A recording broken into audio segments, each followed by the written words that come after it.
विद्यार्थियों, कक्षा 9वीं के विषय भूमिति में आपका हार्दिक स्वागत। पिछले वीडियो में आपने प्रकरण 2 समांतर रेखाएं इस पाठ के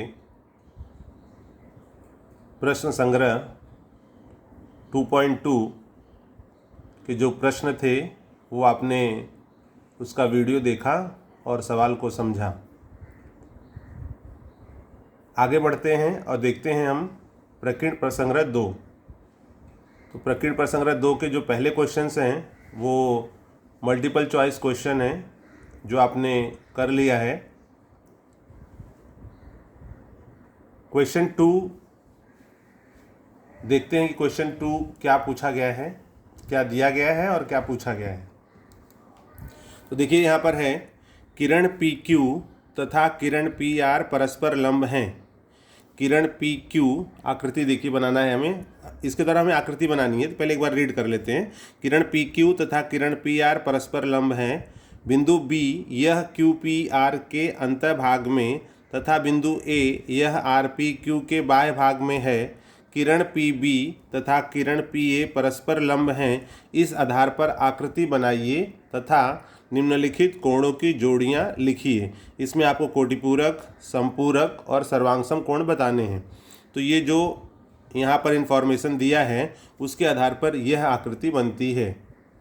किरण PQ तथा किरण PR परस्पर लंब हैं। तो ये देखिए PQ है और PR है, ये परस्पर लंब है, मतलब ये एक तरह से यहाँ पर समकोण बन रहा है। और कहा गया है कि बिंदु B QPR के अंतःभाग में, तो QPR के अंतःभाग में बिंदु B है, हमने इससे इसको जोड़ दिया, B से P को जोड़ दिया। B यह QPR के अंतःभाग में तथा बिंदु A यह RPQ के बाह्य भाग में है। तो RPQ ये कोण है, इसके बाह्य भाग में बिंदु A है और फिर A से हमने P को मिला दिया। तो इस प्रकार से यह आकृति बन गई। अब इसमें पूछा गया है कि इस आधार पर आकृति बनाइए। आकृति बन गई तथा निम्नलिखित कोणों की जोड़ियां लिखिए। कोटिपूरक कोण, संपूरक कोण, सर्वांगसम कोण। तो चलिए हम देखते हैं कि कोटिपूरक कोण, संपूरक कोण और सर्वांगसम कोण किस प्रकार से हमें मिल रहे हैं और कौन सी जोड़ी मिल रही है। कोटिपूरक कोण क्या होता है? तो कोटिपूरक कोण की परिभाषा है जिन दो कोणों के मापों का योगफल 90 अंश हो। जैसे अगर ये दो कोण हैं, इनको अगर हम जोड़ देते हैं तो ये जो कोण मिलता है हमें समकोण मिलता है। तो जिन दो कोणों के मापों का योगफल 90 अंश हो उसे हम कोटिपूरक कोण कहते हैं। संपूरक, जिन दो कोणों के मापों का योगफल 180 अंश हो उसे संपूरक कोण कहते हैं। और तीसरा है सर्वांगसम, अगर एक कोण का माप दूसरे कोण के माप के बराबर हो तो उसको हम सर्वांगसम कोण कहते हैं। तो चलिए देखते हैं आकृति के माध्यम से।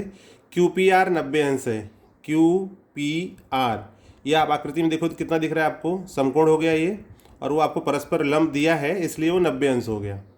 QPR मतलब यहाँ पर दिया हुआ है कि PQ और PR एक दूसरे पर लंब है। लंब है मतलब ये कोण 90 का हो जाएगा, इसलिए QPR बराबर 90 अंश।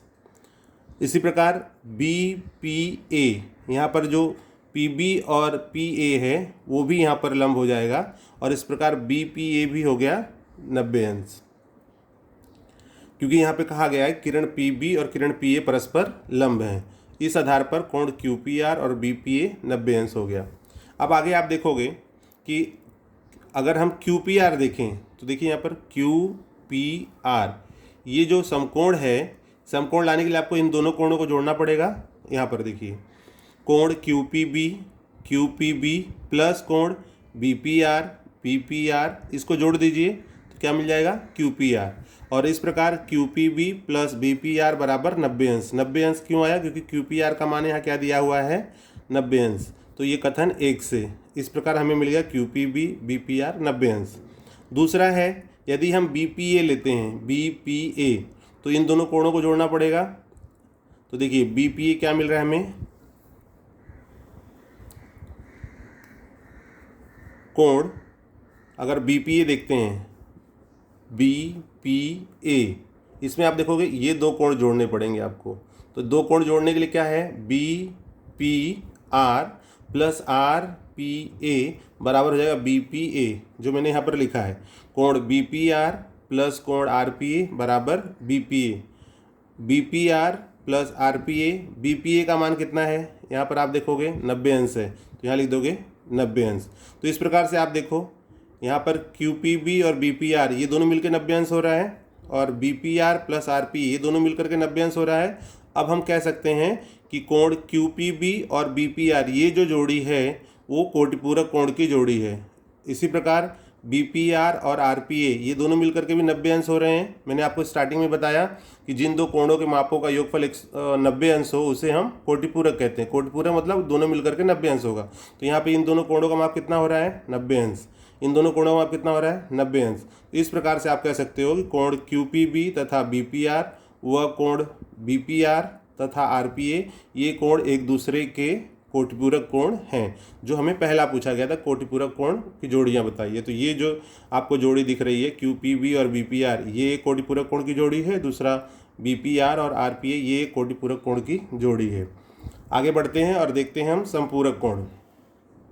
तो देखिए यहाँ पर अगर हम QPR और BPA इन दोनों को जोड़ दें तो आकृति में अगर आप देखोगे आप QPR ये और प्लस BPA इन दोनों कोणों को अगर हम जोड़ देते हैं तो दोनों कोण मिलकर के हो जा रहे हैं यहाँ पर 180 अंश। देखिए QPR प्लस BPA बराबर 90 अंश प्लस 90 अंश। एक में दिया हुआ है, एक में क्या है, QPR का मान कितना है, इसका मान है 90 अंश। BPA का मान कितना है, यहाँ देखिए 90 अंश है, यहाँ पे लिख दिया 90 अंश। 90 और 90 कितने हो जाएंगे यहाँ पर, 180 अंश। यहाँ पे हमने रीज़न दे दिया कथन 1 से। इसलिए आप कह सकते हो कि कोण QPR तथा BPA एक दूसरे के संपूरक कोण हैं। जैसे मैंने आपको परिभाषा में बताया कि जिन दो कोणों के मापों का योगफल 180 अंश होता है उसे संपूरक कोण कहते हैं। तो इन दो कोणों के मापों का योगफल कितना हो रहा है, 180। इसलिए ये दोनों कोण कैसे हैं, संपूरक कोण हैं। तीसरा है सर्वांगसम कोण। ये जरा ध्यान से देखोगे विद्यार्थियों, कोण अगर हम QPR लेते हैं तो आकृति के माध्यम से आप देखोगे QPR में QPB प्लस BPR, और इसी प्रकार है BPA अगर आप लेते हो तो वो है BPR प्लस RPA। मतलब आप इक्वेशन आपको यहाँ पर जैसे 2 और 3 मैंने लिखा है, तो आप आकृति के माध्यम से देखोगे तो आपको QPR मिलेगा QPB प्लस BPR, और BPA देखोगे तो वो BPR प्लस RPA। तो अगर हम 1 2 3 कथन 1 2 3 से देखते हैं तो हमें मिलेगा कि QPR का मान 90 अंश है, BPA का मान 90 अंश है, तो ये दोनों के मान 90 अंश हैं समीकरण 1 में। समीकरण 1 में अगर आप देखोगे तो आपको मिलेगा कि QPR, ये देखिए 1 में क्या दिया हुआ है आपको, 1 में देखिए 1 में क्या है, QPR 90 अंश BPA 90 अंश, ये 1 है कथन 1, ठीक है।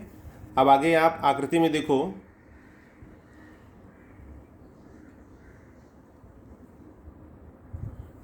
QPR का मान, ये दो कोणों को जोड़ोगे तो आपको QPR मिलेगा, और BPA जो है इन दोनों कोणों को जोड़ोगे आप तो BPA मिलेगा। और आपको एक में दिया हुआ है कि इसका मान 90 इसका मान 90 है। तो जब लेफ्ट हैंड साइड के जो मान है वो बराबर हैं तो राइट हैंड साइड के जो मान होंगे वो बराबर होंगे।